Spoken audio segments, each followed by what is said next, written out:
विधि द्रव्य दातृ पात्र विशेषा तद विशेषा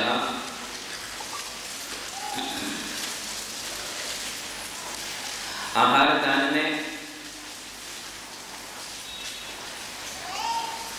5 में से 4 बातों की चर्चा हमारी हो चुकी है कि विधि, द्रव्य, दाता और पात्र कैसे होते हैं। 5वीं बात का उल्लेख दानानुशासन नाम के ग्रंथ में किया गया कि दानशाला कैसी होनी चाहिए, जहां हम मुनियों का, त्यागियों का, व्रतियों का आहार कराते हैं, भोजन कराते हैं, उसे दानशाला कहते हैं।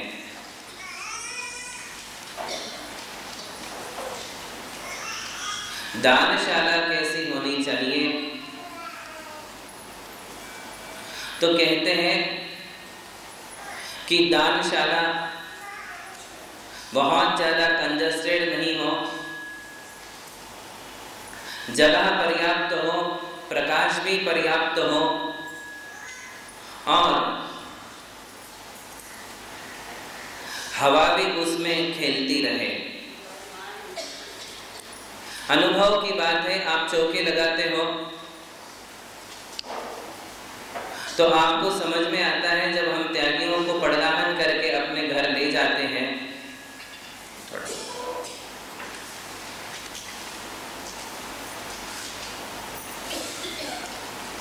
तो वहां यदि प्रकाश की कमी होगी तो साधुओं को चर्या में व्यवधान आता है, क्योंकि उन्हें शोधन करके लेना है और आपको भी शोधन करके देना है कि जिससे त्यागियों का आहार निरंतराय हो, निर्विघ्न हो। वो निर्विघ्न आहार होने के लिए प्रकाश की बहुत आवश्यकता है कि आप शोधन करके दे सकते हो। यदि कोई ऐसा बाल आदि पदार्थ उसमें हो तो आपको दिखना चाहिए, इतना पर्याप्त प्रकाश तो दानशाला में होना ही चाहिए, जिसे हम चौका कहते हैं। आज की भाषा में क्या कहते हैं? चौका। चौका शब्द का अर्थ आपको पता है क्या है? चौका। ये क्रिकेट वाला चौका नहीं है, ये चौके का अर्थ है जिसमें द्रव्य, क्षेत्र, काल और भाव, इन चारों की शुद्धि पाई जाती है, उसे चौका कहते हैं। किसे कहते हैं? चौका। जिसमें द्रव्य शुद्ध है, द्रव्य का अर्थ बताया था बर्तन, भोजन सामग्री वगैरह। जिसमें क्षेत्र शुद्ध है, क्षेत्र का अर्थ है जो आज हम बता रहे दानशाला, जहां हमारे लिए साधु संतों का आहार कराना है, उसे क्षेत्र कहते हैं, वो भी शुद्ध हो। काल अर्थात समय भी शुद्ध हो, जो मुनियों के आहार की बेला है, जो आहार का समय है, उसे काल कहते हैं, तो इसे काल शुद्धि कहते हैं।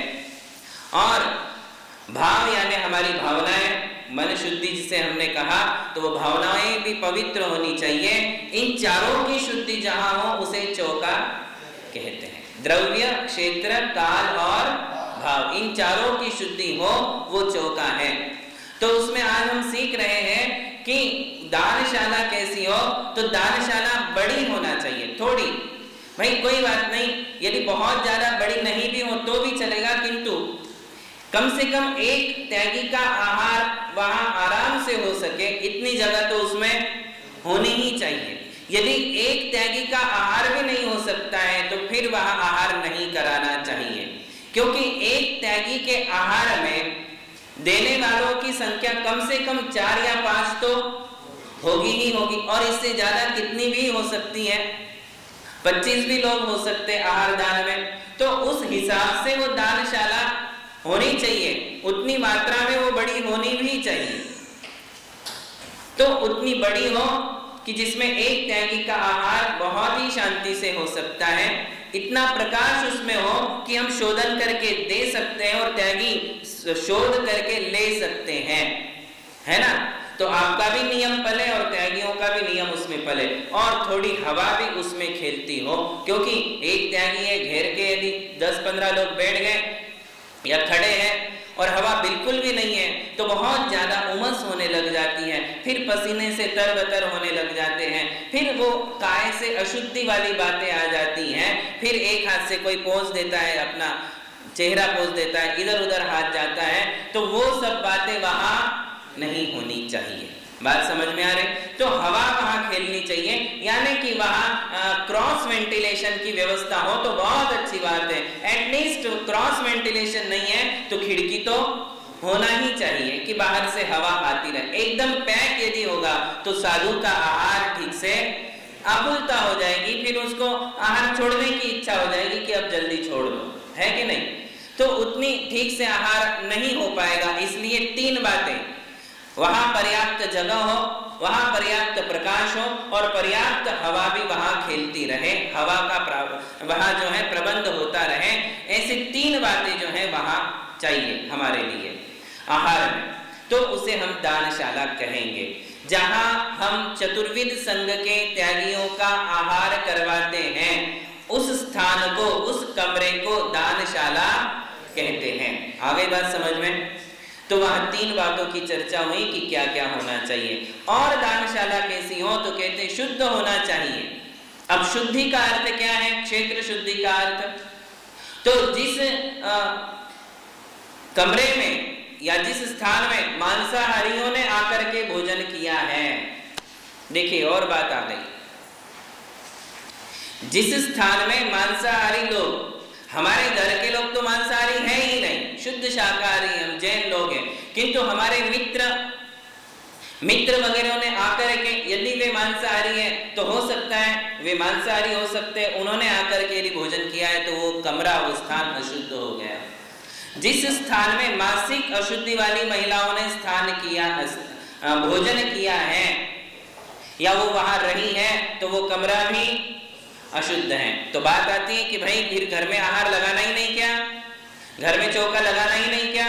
क्योंकि ये दोनों बातें हर एक के घर में होती हैं। प्रत्येक व्यक्ति के घर में उनके मित्र आते हैं, वो नॉन वेजिटेरियंस भी हो सकते हैं, वो आकर के भोजन करते हैं, और हर घर में मासिक अशुद्धि वाली महिलाएं भी होती हैं, तो उनके कारण भी घर अशुद्ध हो जाता है। तो क्या चौका नहीं लगाया जा सकता है? घर में लगाया जा सकता है। उसके लिए फिर एक मार्ग आचार्यों ने दिया है, उसका हमारे लिए पालन करना बहुत अनिवार्य है।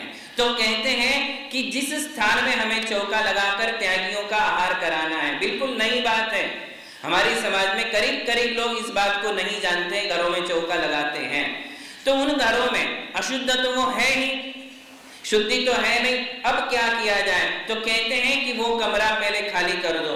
जिस चौके में, जिस कमरे में भोजन कराना है त्यागियों का, वहां सोफा सेट नहीं हो, वहां गद्दियां नहीं हो, वहां बेडशीट नहीं हो। ये बात आप ध्यान रखें, क्योंकि ये सारी चीजें होती हैं, देने वाले आते हैं और छू जाते हैं, हमारा ध्यान नहीं रहता है, फिर देख करके अनदेखापन करना पड़ता है। तो वहां स्ट्रिक्टली आप ये बात समझ लें कि जिस कमरे में चौका लगाना है, उस कमरे में बेड, सोफा सेट, ये सारी चीजें, कपड़े वाली कोई चीजें वहां नहीं होनी चाहिए। हाँ, खाली कुर्सी है लकड़ी की, लकड़ी का सोफा सेट है या लकड़ी का कॉट वगैरह है तो कोई बात नहीं, किंतु उसके कारण भी जगह कम हो जाती है, इसलिए वो जगह खाली कर दो।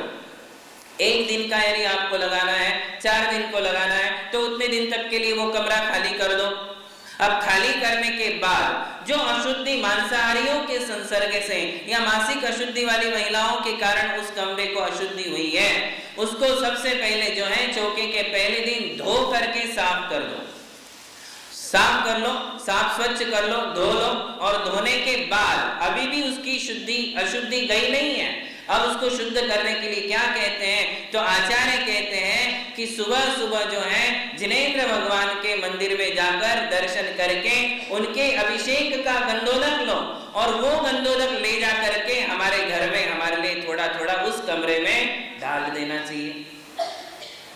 थोड़ा थोड़ा जो है अपने दाहिने हाथ से वो गंधोदक से उस कमरे को शुद्ध कर लेना चाहिए। गंधोदक से ही अब वो भूमि पवित्र हो सकती है। कौन सी भूमि? जहां हमारे लिए चौका लगाना है, जो कि मांसाहारियों के संसर्ग से अशुद्ध हुई है, उसको कैसे शुद्ध किया जा सकता है? इसी प्रकार वे बर्तन जिन बर्तनों में कुछ अशुद्धि है, हालांकि उन बर्तनों में आहार देना ही नहीं है, फिर भी जो बर्तन हम यूज कर रहे हैं चौके में, उनके ऊपर भी थोड़ा थोड़ा गंधोदक हमारे लिए डाल देना चाहिए। द्रव्य शुद्धि हो जाएगी, क्षेत्र शुद्धि भी हो जाएगी। ये दानानुशासन नाम के ग्रंथ में विशेष बात आई है, हमने पढ़ी और पढ़ने के बाद हमने पहली बार समझ में आया कि ऐसी भी कोई विधि जिनागम में है।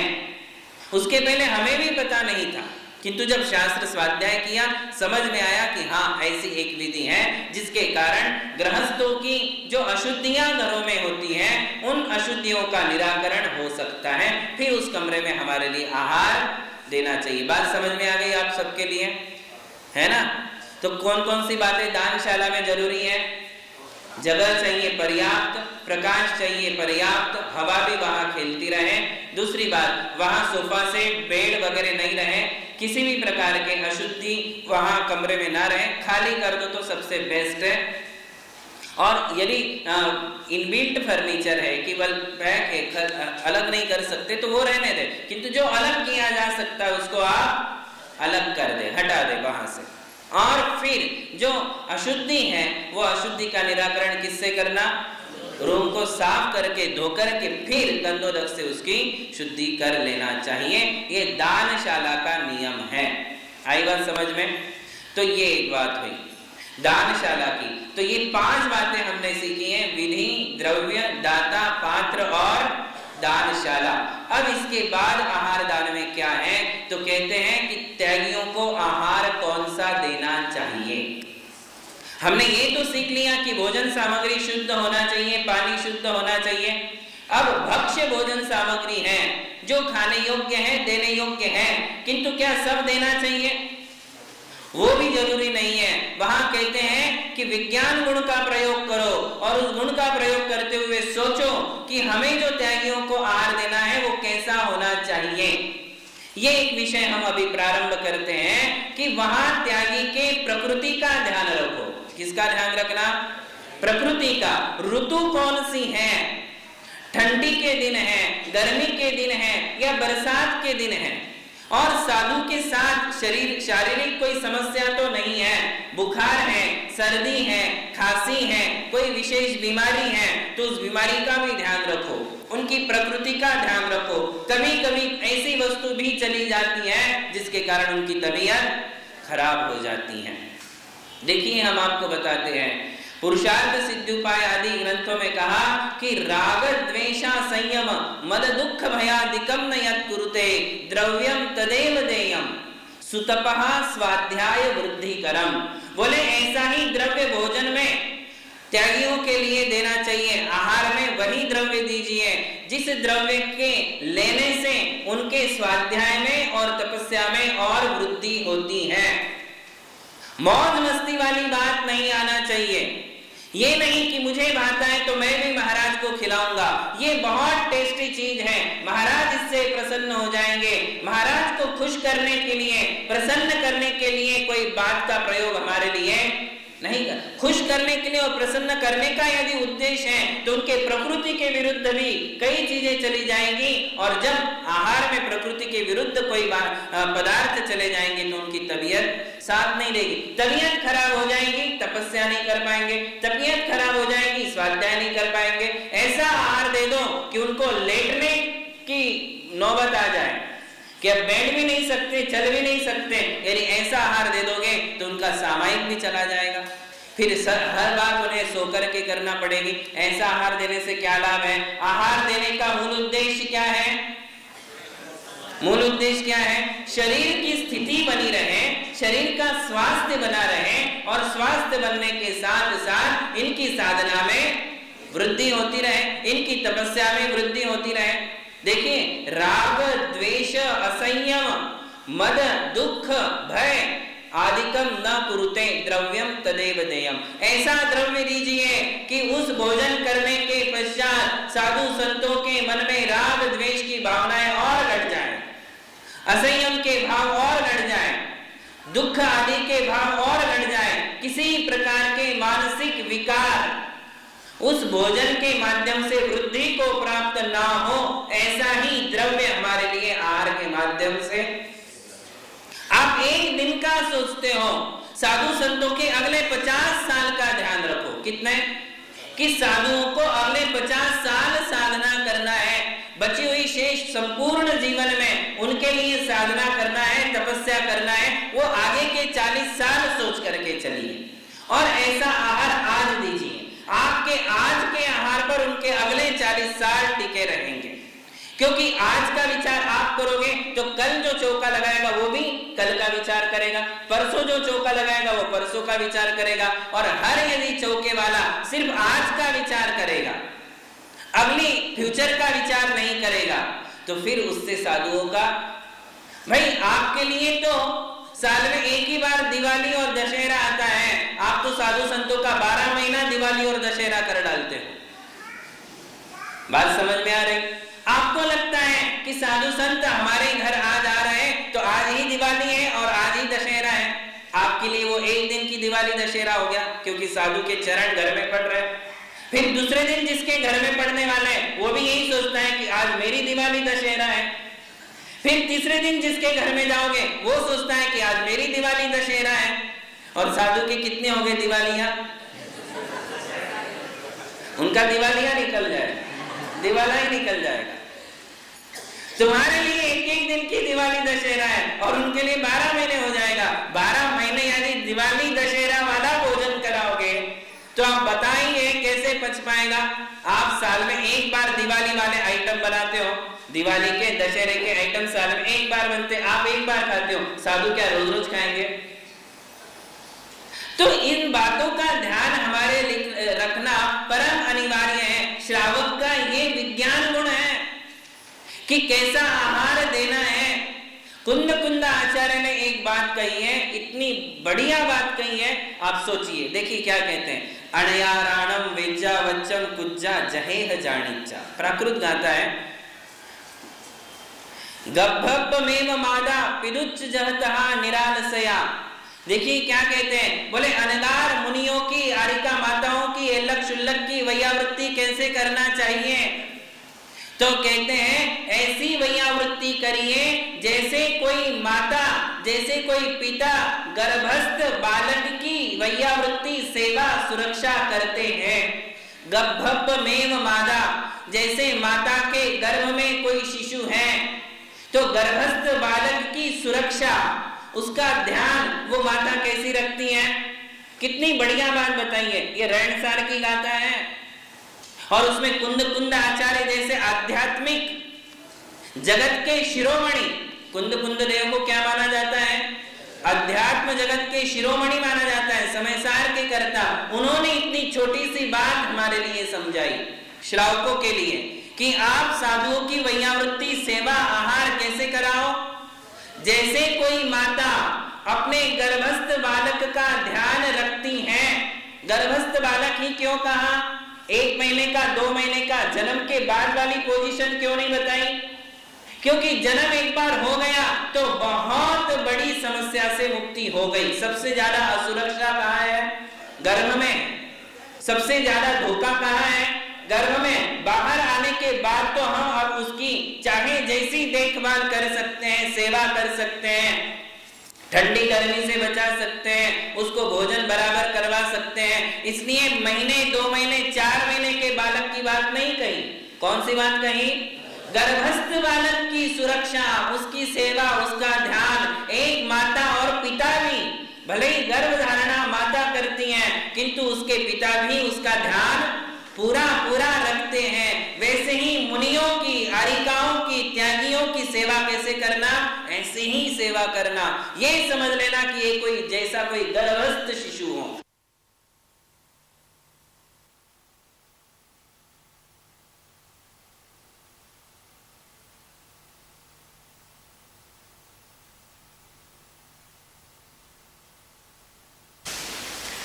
आहार दान के विषय को आगे बढ़ाते हैं।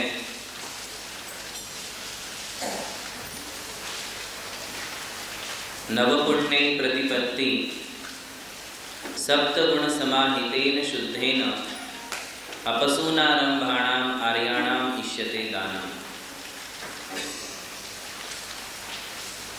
दान की परिभाषा करते हुए कहा जा रहा है कि नवदा भक्ति के साथ और 7 गुणों की शुद्धि के साथ श्रावक के द्वारा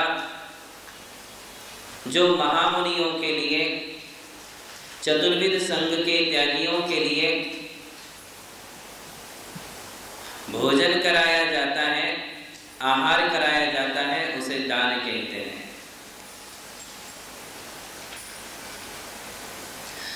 नौ भक्तियों की चर्चा हमारी हो चुकी थी, नवदा भक्ति। आज 7 गुणों की चर्चा करते हैं कि दाता कैसा होना चाहिए।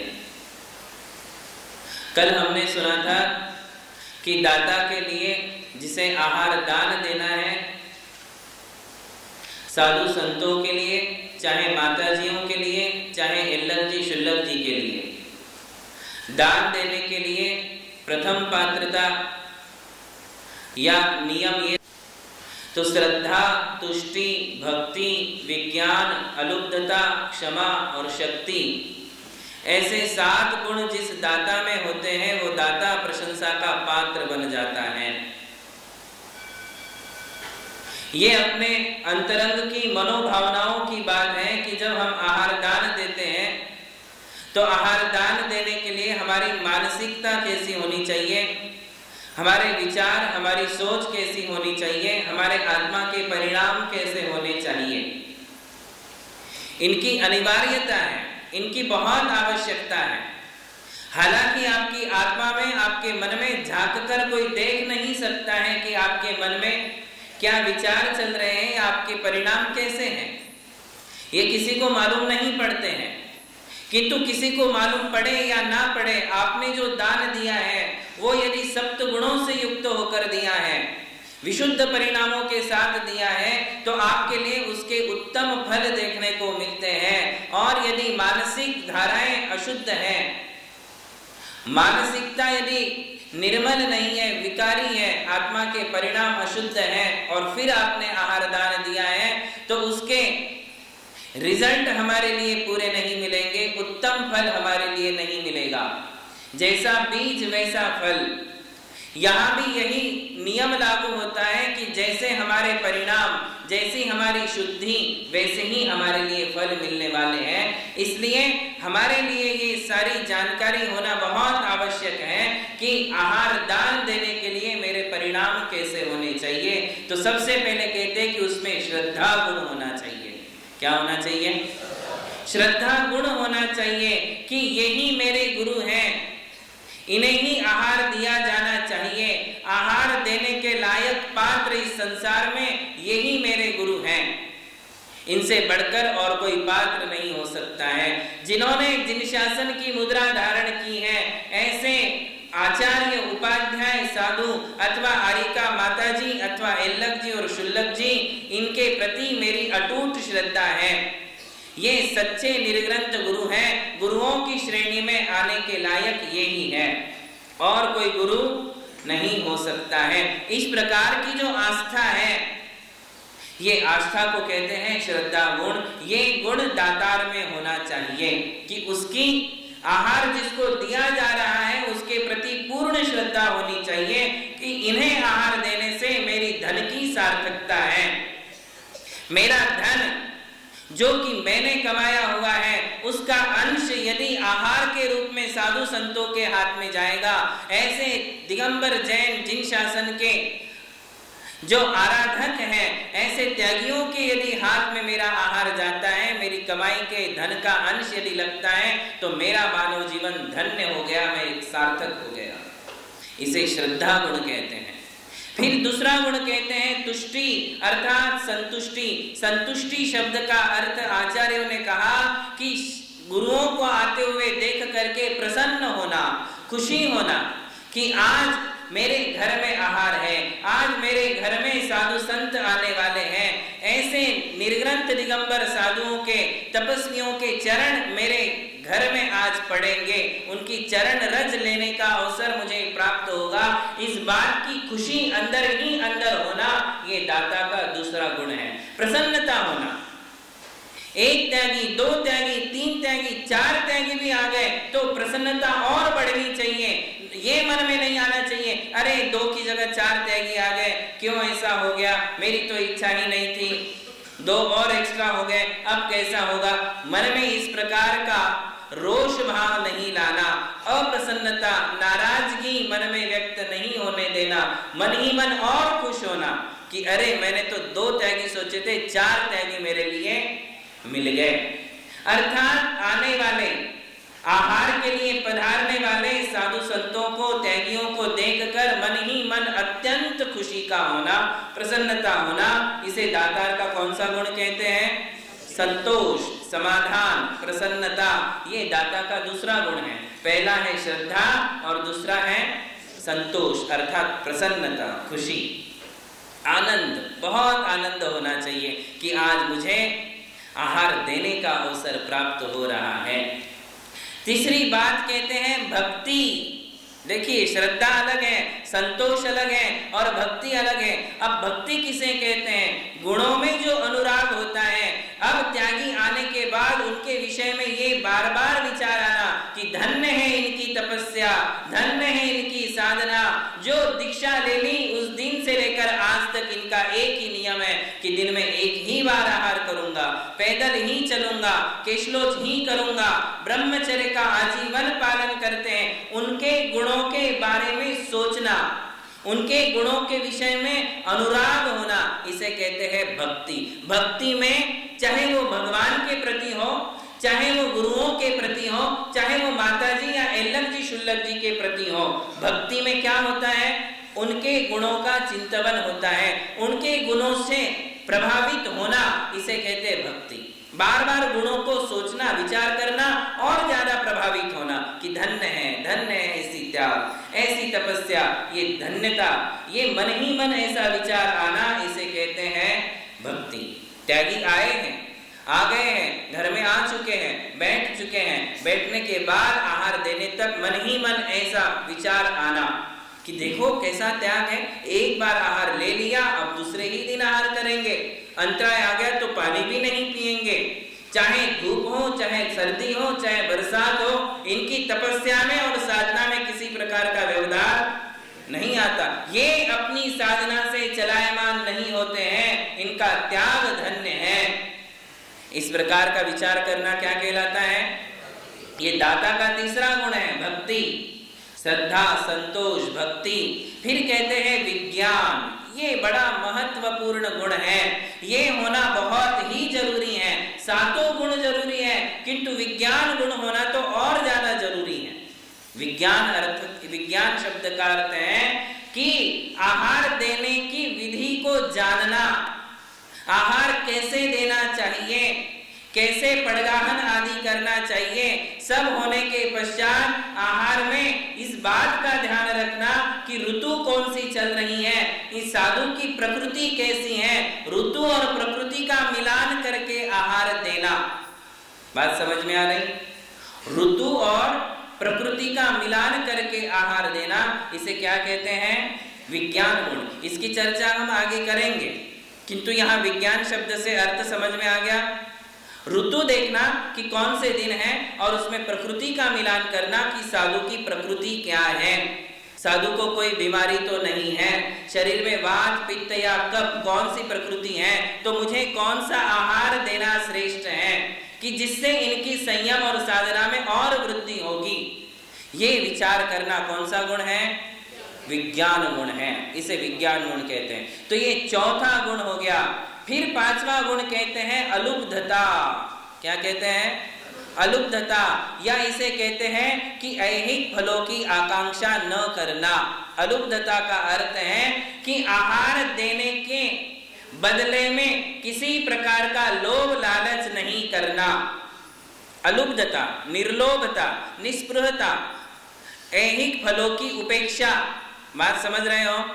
आहार देने के फलस्वरूप मेरा बहुत व्यापार अच्छा चलेगा, बहुत अच्छे से मेरी आमदनी हो, मेरे सारे काम पूरे होते जाएं।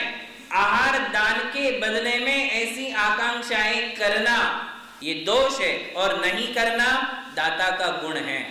क्या नहीं करना? वर्तमान में हमने दान दिया है, वर्तमान में तुरंत फलों की चाह करना, दान का फल चाहना तुरंत, आज के आज, इसे क्या कहते हैं? इसे लोभ कहते हैं। ये लोभ नहीं होना, ये दाता का पांचवा गुण है। कौन सा? पांचवा गुण है। देखा देखी करते हैं कि इसने दान दिया है, इसका इसे ये लाभ हुआ है, मैं भी दान दूंगा तो मुझे भी लाभ हो जाएगा। ऐसा करने से कोई फायदा, यदि केवल इसी बात को ध्यान में रखकर हम दान देते हैं, चौका लगाते हैं कि चौका लगाने वालों ने खूब फायदा उठाया है, इन्हें बहुत ही फायदा हुआ है, तो मैं भी चौका लगाऊंगा, मैं भी दान दूंगा, मैं भी अपने पैसे को साधु संतों के आहार में लगाऊंगा। किस लिए लगाऊंगा? कि मुझे भी ऐसा लाभ होगा। उद्देश्य से भटक गए, उद्देश्य गलत हो गया, तो ये नहीं होना। इसे 5वां गुण कहते हैं। कौन सा गुण? अलुब्धता, लोभ नहीं, लालच नहीं। और फिर कहते हैं क्षमा, क्षमा गुण कहते हैं कि दातार में क्षमा गुण भी होना चाहिए। ये क्षमा गुण क्यों चाहिए?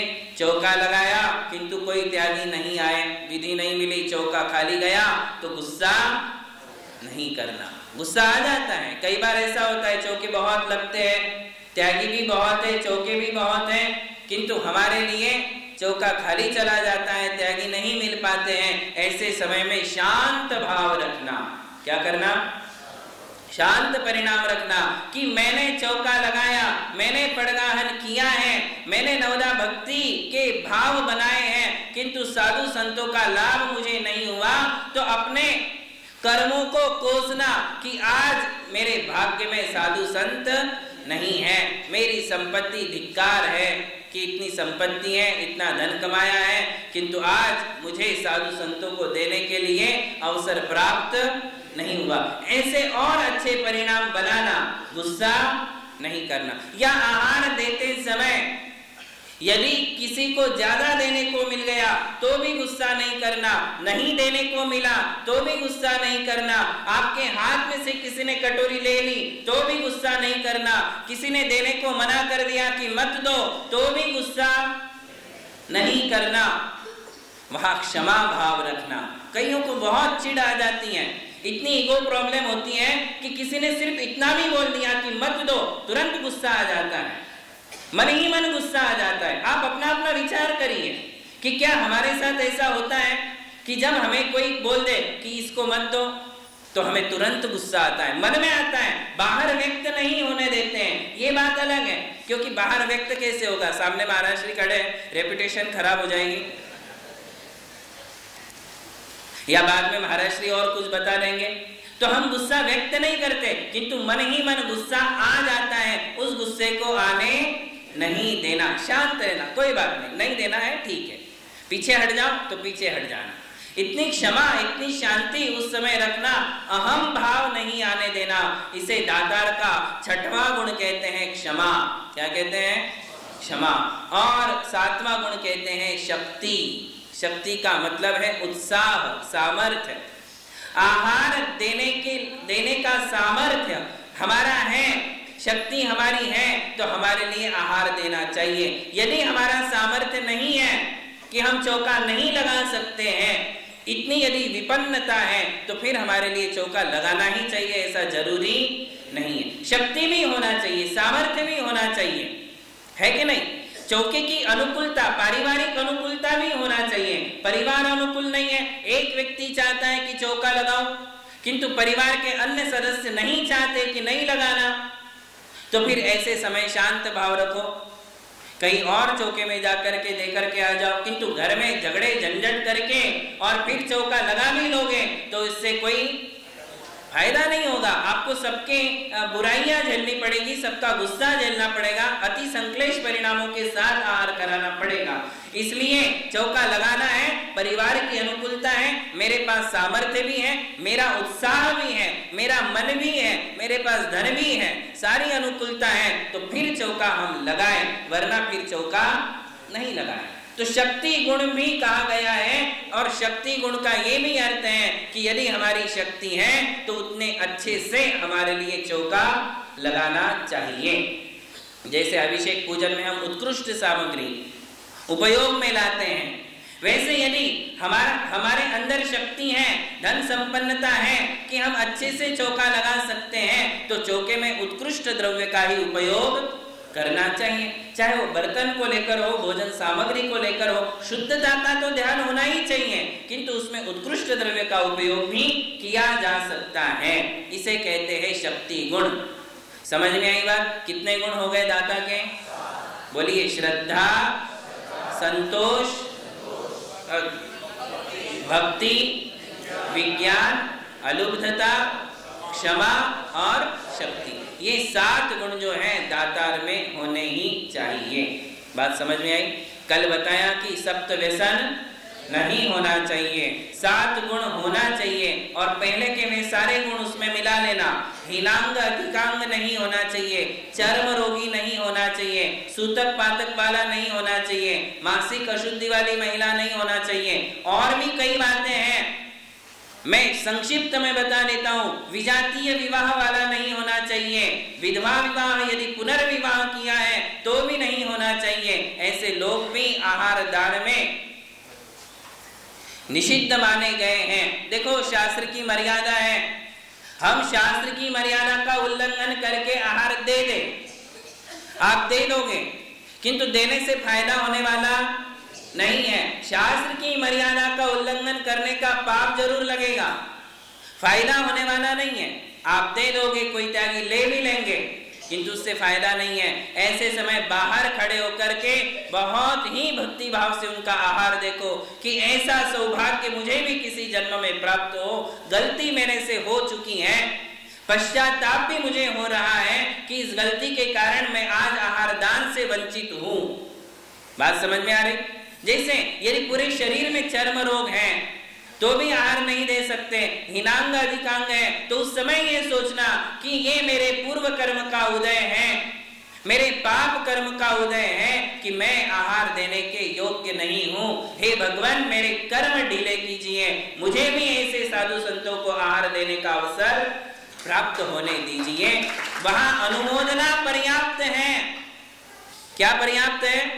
अनुमोदना आहार दान देने का पुण्य तुम्हारे लिए देती है। वहां केवल अनुमोदना करो। यदि आप में ये सारी योग्यताएं नहीं है, जो जो योग्यताएं हमने अभी आपके लिए बताई, उन योग्यताओं में यदि आप फिट नहीं बैठते हो तो फिर केवल अनुमोदना करिए, बाहर खड़े रहिए और भावना भरिए। हमारे यहाँ आदि पुराण में कथा है, ये जो राजा श्रेयांश का जीव है और इसके अलावा जो मतलब भगवान आदिनाथ के परिवार के 4 पात्र ऐसे थे जो तिर्यंच की पर्याय में थे। तिर्यंच की पर्याय में 10 जन्म पहले केवल उन्होंने मुनियों का आहार देखा था, पशु पर्याय में, और आहार देखकर अनुमोदना की थी कि ऐसा अवसर मुझे भी प्राप्त हो। तो वे उस अनुमोदना के फल से भगवान आदिनाथ के परिवार में जन्म लिए और उस जन्म से दीक्षा लेकर के मुक्ति को भी प्राप्त हो गए। तो जहां हमारे लिए अनुमोदना करना है, जो लोग योग्य नहीं है उन्हें अनुमोदना करना, और जो लोग योग्य हैं उन्होंने शुद्धि पूर्वक आहार कराना चाहिए। तो इन सारी बातों को हमारे लिए ध्यान में रखना ही चाहिए। आहार दान में सबसे बड़ी बात यह है कि हमारे लिए आहार दान में ऐहिक फलापेक्षा किसी प्रकार की ऐहिक सांसारिक आकांक्षाओं को मन में रखना नहीं चाहिए। सांसारिक आकांक्षाओं को रख करके आहार कभी नहीं देना चाहिए। देखिए एक कथानक आती है, वो कथा हम आपके लिए बताते हैं। एक मुनिराज जो है 1 महीने का उपवास ठान लेते हैं, संकल्प ले लेते हैं। शुद्धोपयोगी थे, शरीर शक्ति से सहनन से बलिष्ठ थे और उन्होंने नियम लिया कि मैं 1 महीने का उपवास करूंगा, योग धारणा की। 1 महीने के पश्चात वे आहारार्थ नगर की तरफ आ रहे थे, मुद्रा लेकर के आहार के लिए भ्रमण करने लगे। जब आ रहे थे तो देखा तो उस दिन बहुत चौके लगे हुए थे। पहले जमाना था, शुद्ध भोजन करने वाले श्रावक थे, घर घर चौके लगते थे। सबके लिए मालूम पड़ा कि 1 महीने का योग धारण करने वाले मुनिराज पारणा के लिए नगर में आ रहे हैं। चौके सबने लगाए, एक सेठ ने भी लगाया। उसी नगर में एक बुढ़िया थी, गरीब थी, उसने भी चौका लगाया। गरीब बुढ़िया थी, उसने भी भाव किए कि हे भगवान, मेरे यहाँ यदि पारणा हो जाए, यदि 1 महीने की पारणा कराने का अवसर मुझे मिल जाए तो मैं धन्य हो जाऊंगी। वो बुढ़िया सोच रही, सभी लोग सोचते हैं, किंतु वो जो सेठ था, नगर का सेठ, वो सेठ सोचता है कि महाराज जाएंगे कहाँ। देखिए सोच में अंतर है। क्या सोच में अंतर है कि महाराज जाएंगे कहाँ। नगर का सेठ चौका लगाया है, दूसरों के यहाँ जाने की तो बात ही नहीं है। महाराज आएंगे, मेरे ही यहाँ आएंगे, अहम भाव। बुढ़िया क्या सोच रही है, यदि मुझे ऐसा अवसर मिल जाए तो मैं धन्य हो जाऊंगी, मेरी पर्याय सार्थक हो जाएगी और मेरा धन भी सार्थक हो जाएगा। गरीब थी बेचारी, कुछ ज्यादा बना भी नहीं सकती थी, और उसने चौका लगाया। सेठ ने भी चौका लगाया, सबके सब पड़गान के लिए खड़े हुए। किंतु देखिए साधु संत किसी प्रकार का भेदभाव अपने मन में रखते हुए नहीं चलते।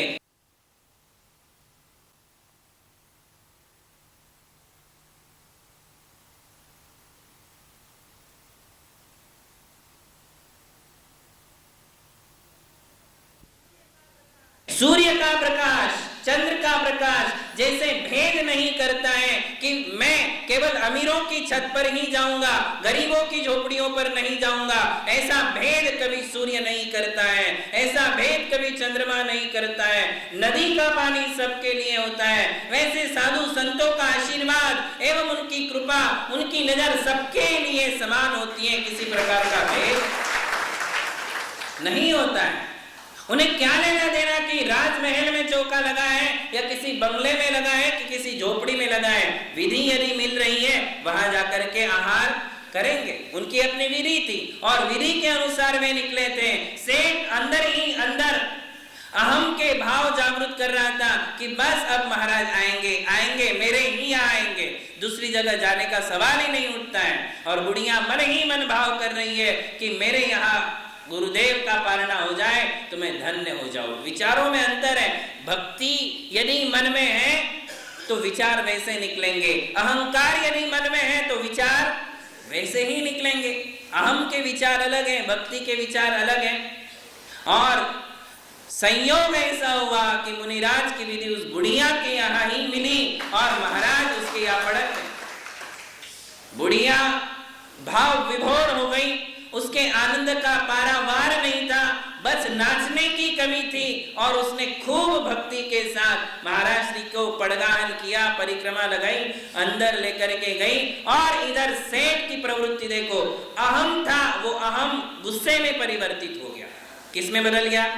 यदि भक्ति होती तो वो विचार करता कि कोई बात नहीं, महाराज का आहार निरंतराय हो, जहां भी आहार हो उनका आहार, ये भक्ति के विचार है। किंतु अहम का परिणमन किसमें होगा? अहंकार। ये तो आपकी रोज की बातें हैं, अनुभव की बात है। ईगो किसमें डाइवर्ट होता है? गुस्से में डाइवर्ट हो जाता है। जब हमारा ईगो हर्ट होता है, सेठ का ईगो हर्ट हो गया, उसको लगा कि ये साधु अपने आप को क्या समझते हैं। जब ईगो एक मर्यादा से ऊपर चला जाता है, अहंकार अपनी मर्यादा जब लांघ देता है तो वो अहंकार ना साधु देखता है, ना भगवान देखता है, ना मंदिर देखता है, ना जिनवाणी देखता है, वो अपने आप को तीरंदाज समझता है, सबसे बड़ा समझता है। तो उसने सोचा कि ये साधु अपने आप को समझते क्या है, इनके लिए मैंने इतनी अच्छी पालना की।